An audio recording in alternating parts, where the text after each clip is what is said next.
গ্যাসের সংকট কি বিএনপি তৈরি করেছে? লাস্ট গভর্নমেন্ট একটা এক্সপ্লোরেশন করে নাই, একটা আপনার এক্সপ্লোরেশন দিকে যায় নাই। আর সরকার তো আপনার অলৌকিক জাদুর সেই আপনার চেরাগিনী হাতে যে ঘষা দিল আর মুহূর্তে সব ঠিক হয়ে গেল।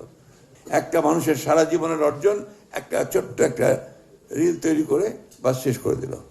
আর এই টক শোগুলোতে আলোচনা শুনলে মনে হবে যে এই আপনার মানে সরকার চরম ব্যর্থ, সব সরকারি ধ্বংস হয়ে গেছে, আপনার এখানে কিছু নাই। আর চেয়ে এখন দেখবেন আপনাদের চাইতে ভয়ঙ্কর হয়ে এসছে কিন্তু আপনার সোশ্যাল মিডিয়া, এটা আরো ভয়ঙ্কর। যে বিএনপি সবসময়ই আপনার একটা ধ্বংসস্তূপ পায়, উত্তরাধিকার সূত্রে যখন আসে তখন একটা ধ্বংসস্তূপ। তো আমরা যারা গণতন্ত্রকে টেকসই করতে চাই, আমার প্রথম কথা হচ্ছে সেই গণতন্ত্রকে টেকসই করার জন্য এটাকে আমাকে চর্চা করতে হবে। আমরা যারা গণতন্ত্রের জন্য কাজ করছি, গণতন্ত্রের জন্য লড়াই করছি, সংগ্রাম করছি, 3 মাস 4 মাস গেল না আমরা এখন রাস্তায় নেমে গেছি। রাস্তায় নেমে আমরা বলছি যে সরকার ব্যর্থ, এই মুহূর্তে পদত্যাগ করতে হবে। আমরা বলছি যে 5 বছর যেতে দেবো না, একদম ফ্যাসিস্ট ভাষায়, আওয়ামী লীগের ভাষায় কথা বলা হচ্ছে, হাসিনার ভাষায়, যে 5 বছর যেতে দেবো না, আগেই শেষ করে দেবো। তো এই ভাষাগুলো তো গণতন্ত্রের ভাষা না। আপনি পার্লামেন্টে আসেন, পার্লামেন্টের কথাগুলো বলেন, বলা হয়েছে পার্লামেন্টের কথা, আপনার জুলাই সনদ নিয়ে কথা আছে, গণভোট নিয়ে কথা আছে, এগুলো পার্লামেন্টেই সমাধান করা যায়। কিন্তু আমরা দেখেন আমাদের যারা আমরা গণতন্ত্রের কথা বলি, আমরা যুদ্ধ করি, সংগ্রাম করি, লড়াই করি, আমরাই তো এটা মানতে চাই না। আমরাই তো আপনার বেরিয়ে গেছি যখন আমি মব ক্রিয়েট করে জোর করে এটাকে যাওয়ার চেষ্টা করি। ভয়ঙ্কর ভাষাগুলো যেগুলো আপনার, সেগুলো কিন্তু আপনার একদম হাসিনার ভাষার সঙ্গে আমি তার কোনো পার্থক্য দেখি না। তো এই যে ভাবে যদি আমরা কথা বলতে থাকি, তাহলে তো আমার গণতন্ত্র কোথায় হবে, কি করে হবে? আর আপনার আমি প্রথমে সেক্রেটারিয়েট গাও করে আমি সেক্রেটারি ঢুকে পড়বো, এই ইন্টারভিউ কোম্পানি যখন ছিল তখন ভিতরে ঢুকে গিয়েছিল, মব ক্রিয়েট করে ভিতরে ঢুকে গিয়েছে একদম, এবং আপনার সেক্রেটারিকে তছনছ করে দিচ্ছে। গতদিন আপনার প্রেসিডেন্টের একটা অনুষ্ঠান ছিল, প্রধানমন্ত্রী ছিলেন, একটা রাষ্ট্রের একটা অনুষ্ঠান, সেইখানে একটা বিশ্রী একটা ভুল হতে পারে, ভুল তথ্য থাকতে পারে, সেটা নিয়ে কথা বলা যেতে পারে, কিন্তু তার জন্য একটা বিশ্রী একটা অবস্থা তৈরি করে in presence of the diplomats যে অবস্থাটা তৈরি করা হলো, এটা কখনোই আপনার গণতন্ত্রের জন্য উপযোগী নয়।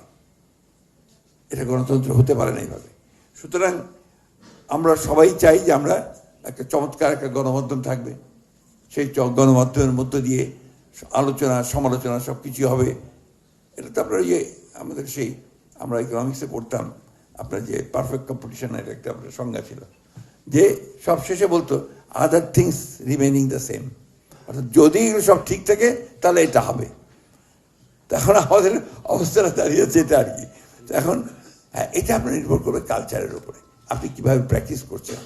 আমাদের তথ্যমন্ত্রী খুব সুন্দর কথা বলেন, উনি তাত্ত্বিকভাবে চমৎকারভাবে কথাবার্তা বলেন, কিন্তু প্র্যাকটিস তো করতে হবে আপনাদেরকে। আমরা যারা এর স্টেক হোল্ডার্স আছি, আমরা তার সঙ্গে আছি। এখন আপনার ধরেন আমাদের আমি কারো নাম বলবো, নাম বললে আবার ভুলে যাবে, সলিমুদ্দিন সাহেব, তিনি পত্রিকার মালিক বা তিনি আপনার ইলেকট্রনিক মিডিয়ার মালিক, তিনি চাইলেন যে এটাকে এইভাবে রাখো, ওই আপনার রিপোর্টার বা ওই সাংবাদিকের তো সেই ক্ষমতা নেই যে সে বাইরে যাবে, গেলে তার চাকরিতে চলে যাবে, এবং ওটা অহরহ করছে, বিনা কারণে সম্পাদকদেরকে বের করে দিচ্ছে উইদাউট এনি নোটিস। হচ্ছে আপনাদের এগুলো নিয়ে কিন্তু আপনারা কথা বলেন না। আপনাদের এখন পর্যন্ত আমি আপনাদের কোনো অ্যাসোসিয়েশনের পক্ষ থেকে, ইউনিয়নের পক্ষ থেকে, সাংবাদিকদের পক্ষ থেকে জোরালো ভাষায় এগুলোর বিরুদ্ধে কোনো কথা বলতে শুনিনি। কিছু মনে করবেন না, বাস্তবতা বলছি আমি, দিস দ্য রিয়ালিটি। তা আপনাদের মধ্যেই তো সমস্যাটা, এই সমস্যাটা একটু আপনারা দয়া করে এখন ওই আপনাদের নিজেদের স্বার্থে এখন গণমাধ্যম তখনই আপনার ভালো ভূমিকা পালন করতে পারবে যদি আপনারা যারা এর মধ্যে কাজ করছেন তারা এক হয়ে যান, তা নাহলে এটা হবে না। ওয়েজ বোর্ড নাই, কথা নেই, বার্তা নেই, বিদায় করে দিচ্ছে, ছাঁটাই করে দিচ্ছে, কোনো মিনিমাম কোনো স্যালারি নাই, তো এটা নিয়ে তো কোনো আন্দোলনও নেই, আপনাদের কথাও নেই, সবাই আমরা আপনার ইল করে যাই, আমরা আপনার ওই সমস্যার কাছে চলে যাই। আমি সেজন্য বলছি যে আপনার কালচার করতে হবে। আমার মনে হয় যে এটাকে আমাদের চর্চাটা করা দরকার, কারণ আর সরকার তো আপনার অলৌকিক জাদুর সেই আপনার চেরাগিনী হাতে যে ঘষা দিল আর মুহূর্তে সব ঠিক হয়ে গেল।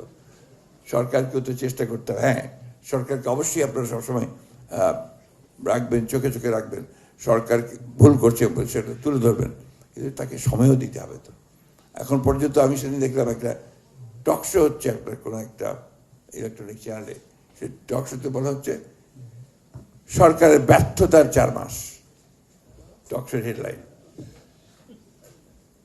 না, এটাতে বোঝা যায় যে আপনার মিডিয়া কিভাবে একদিকে নিয়ে যেতে চায়, ওই মিডিয়া, পার্টিকুলার দ্যাট মিডিয়া। এটা তো ঠিক না, কিন্তু কেউ বলেন না সরকারের 4 মাসের অর্জন কি, সাফল্য কোথায়, এই কথাটা নিয়ে কিন্তু কেউ আলোচনা করলেন না। আর এই টক শোগুলোতে আলোচনা শুনলে মনে হবে যে এই আপনার মানে সরকার চরম ব্যর্থ, সব সরকারি ধ্বংস হয়ে গেছে, আপনার এখানে কিছু নাই। তো এই যে মানসিকতাগুলো আলোচনা, আর চেয়ে এখন দেখবেন আপনাদের চাইতে ভয়ঙ্কর হয়ে এসছে কিন্তু আপনার সোশ্যাল মিডিয়া। এটা আরো ভয়ঙ্কর, এক মুহূর্তে সব ডিস্ট্রয় করে দিতে পারে। একটা মানুষের সারা জীবনের অর্জন একটা ছোট্ট একটা রিল তৈরি করে বা শেষ করে দিল।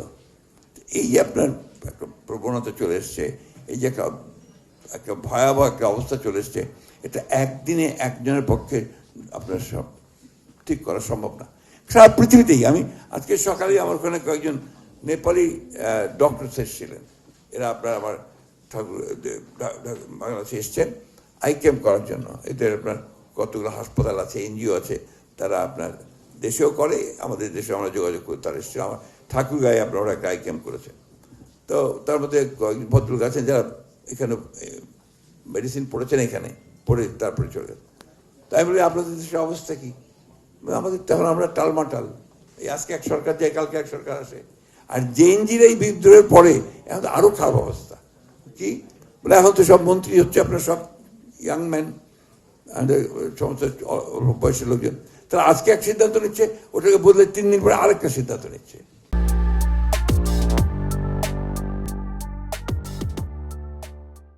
ফলে আমরা খুব বিপদগ্রস্ত হয়ে আছি। দিস দ্য জেনারেল আপনার নেপালের সাধারণ যারা রাজনীতির সঙ্গে জড়িত না তাদের বক্তব্য। এটা একটা ট্রানজিশন পিরিয়ড হচ্ছে আপনার এখানে না, শুধু সারা পৃথিবীতেই, বিশেষ করে আপনার আমাদের এই এশিয়ার দেশগুলোর মধ্যে। একেবারে যে কথাটা আমার মনে, যে আমাদের তথ্যমন্ত্রী সাহেব ওই জায়গাটাতে আসেননি, যে একমাত্র রেজিমেন্টেড সরকারগুলো ছাড়া, দেশ ছাড়া আর সব দেশে কিন্তু প্রায় একই অবস্থা আপনার মিডিয়ার। এখানে মিডিয়াকে তার নিজের পায়ের উপর দাঁড়াতে হবে, তার ইনস্টিটিউশনগুলোকে তার নিজেকে তৈরি করতে হবে, এবং সেটা আপনার মালিক এবং সাংবাদিকদের মধ্যে একটা সম্পর্কের মধ্য দিয়ে গড়ে উঠতে হবে। সরকারের সঙ্গে তো হিসাবে থাকবে, কিন্তু একক কারো পক্ষে এইভাবে ব্যবহার করাটা সম্ভব না।